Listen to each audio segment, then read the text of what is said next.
Hello, this is the new Universal Audio Apollo Twin. The Apollo Twin builds on the existing Apollo Duos, Quads and 16s and puts all the same wonderful, lovely sound quality into a new tiny little desktop format box. Obviously you can see what it looks like, but it's really nice in terms of build. This thing is all metal, very chunky, very solid device. But obviously what matters is sound quality, and the actual intrinsic quality of the Apollo is lovely. The conversion is really pristine. It has a very nice sound to the preamps as well, which are quite transparent. You're actually hearing the sound of the preamp right now. This is my voice, you can see here. This is the console. I have a Rode NT1 microphone just going straight into the channel 1 on the Twin. And this is kind of what it sounds like. It sounds really good. But just like its bigger brothers, the Twin is able to use UAD plugins. And what's awesome about the Apollos is that we can use the DSP. We can use all these wonderful vintage modeling plugins, all kinds of useful devices, all virtual devices. We can apply them to the inputs as we're recording. And that's amazing because it allows the Apollo to inform the writing process as well. You don't have to commit the sound. It's possible to record the clean signal whilst hearing the plugin as you record. But I personally really like recording with the plugins. We're actually going to do that today. So the Apollo Twin has UAD, but there is a third thing that it has, which is a first. The Apollo Twin is the first Apollo device which introduces Unison. Unison is Universal Audio's new mic preamplifier modeling technology. And Unison allows the Twin to genuinely take on the characteristics of the preamplifier it's trying to emulate. And it does this via very clever bidirectional communication between the plugin and the hardware itself. So to give you an example, if you buy the Apollo Twin, you receive the UA610B plugin. Now I just loaded that up onto my voice. So you can hear that my voice now sounds different. And you can see here as well, I've got it loaded up on a preamp slot. And if I, just like on the actual device, adjust the drive settings, kind of hard to hear me when I do that, but if you adjust the drive settings, it behaves just like the hardware does. And it just has it really sounds, well, it sounds great. It's a really nice sounding pre. You do get the low and high frequency adjustment, so it's kind of a channel strip as well. I can add a bit more bass. I've already quite a lot of my bass in my voice, but you can add a little bit of sparkle like this, so you can hear this kind of flattering effect. Oh, that's very nice. Okay, so rather than just telling you about this stuff, let's actually use it and make a little recording. So I'm joined by my friend, the extremely talented Shona McMillan. Say hi, Shona.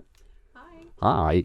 So Shona currently has acoustic guitar, and I've got a little Rode M5 pencil mic just in front of the guitar on channel 2. So to start with, let me put a plugin on the insert, which will be the 1176, which is an awesome compressor, and I'm just going to cheat. I'm going to use a preset because why not? And I'm going to use Easy Guitar. Let me load up, I've got Studio One here, so let's do some recording. And as I've said before, we can record with the effect or without. I'm actually going to record with.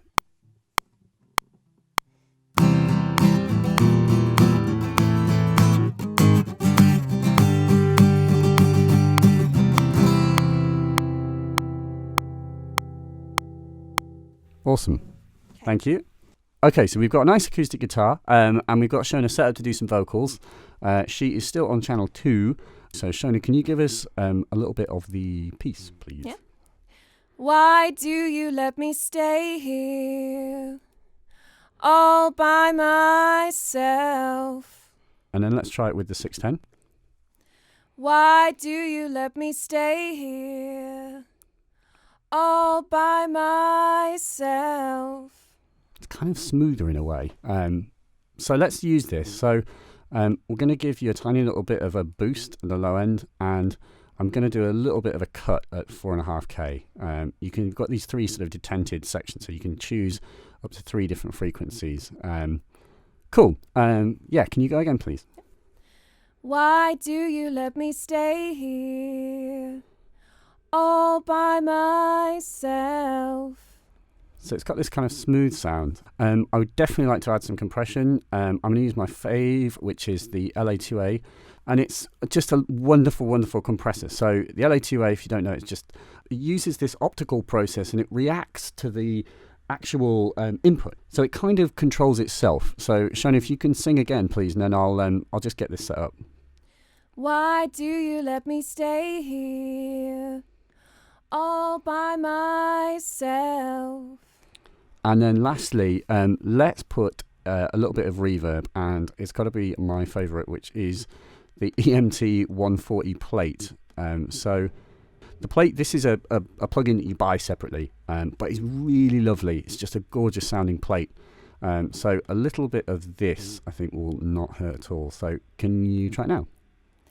Why do you let me stay here all by myself? So, you ready? Yep. Cool. Let me mute me, and then we'll go for a take. Why do you let me stay here all by myself? Why don't you come and play here? I'm just sitting on a shelf. Awesome, thank you. And then we'll do the same thing again. Mm-hmm. And then we'll spread the stereo. Why don't you come and play here? I'm just sitting on a shelf. Double awesome, thank you. So yeah, let's spread the stereo on these. Now, we're going to do some harmonies, aren't we? Yes. What? So, I might just take some of the bass out just so they're kind of a little lighter, maybe. I might also go a bit harder on the reverb because I really like the reverb. And then these will have a kind of slightly dreamier quality.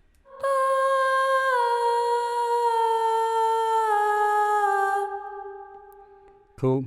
Okay.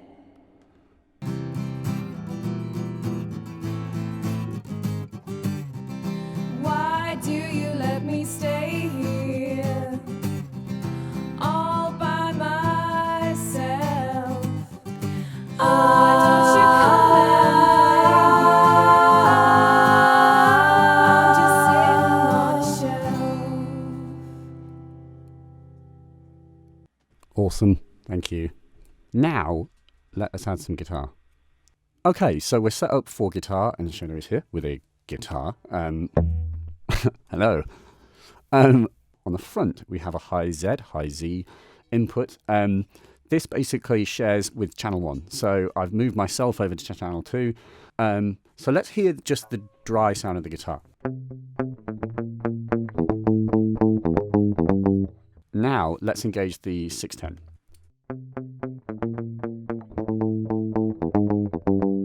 Okay, now let's stick on. I've got the soft tube amp room here, vintage amp room, and I've got it kind of set up, so let's hear that. Let's hear the Echoplex. I've got that on. This is these are paid for plugins basically, but they're great.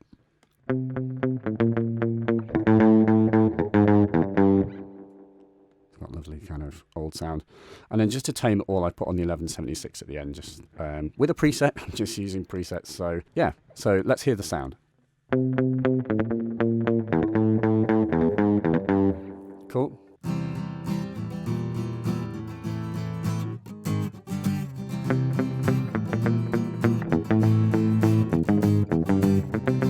Why do you let me stay here all by myself? Why don't you come and play? I'm just sitting on a shelf. Ace, thank you. So we've basically got a track. We have acoustic guitar, electric guitar, we've got vocals double tracked, and we've got nice harmonies. And this kind of shows you that by using the Apollo, using the plugins as we go, we've now got a session that sounds pretty cool, and we've got no actual processing going on here. It's just all built innately into the sound. I really, really like working with the Apollo like this. Once again, you totally don't have to do this. You can just record everything super clean, and you can use the reverbs and things as comfort for the vocalists as they record, which is obviously a really good idea. Leave yourself the flexibility, but it's interesting to note that even if you had the solo twin, using DSP in this way and actually printing it, I find a really inspiring technique. It just forces you to make decisions and work a lot more like you actually have the real hardware. So there's something to be said for it. I've just been through and I've done a little bit of tweaking to our session. So What I've done just to show you that it's possible is just add UAD plugins after the fact. So I'm using the Neve 1073, which is another paid for extra plugin. Just a little bit on the acoustic guitar, just to add a little bit of brightness and take a bit of the body and middle of it out, make space for the rest of it. The electric guitar, there's a little bit of a scoop in the middle as well, the tiniest lift on the highs. But that hiss, what is that? That is this. So on the output, I've got the Ampex ATR 102, which is an absolutely wonderful plugin. It is, again, another paid for one. This is a recreation of the Ampex ATR 102, and it's used for mastering, and it's just lends a really nice kind of cohesion to everything. Driving it slightly, currently I'm running on 15 inches per second, basically the speed it comes at. The hiss, we can turn it off if we want, but somehow it doesn't feel analog if there's no hiss. It's just like a little binder, and when it's mixed in with the tune, it just sounds nice. So that's the Apollo Twin. Please check one out at your dealer soon, and thanks very much for watching. Cheers.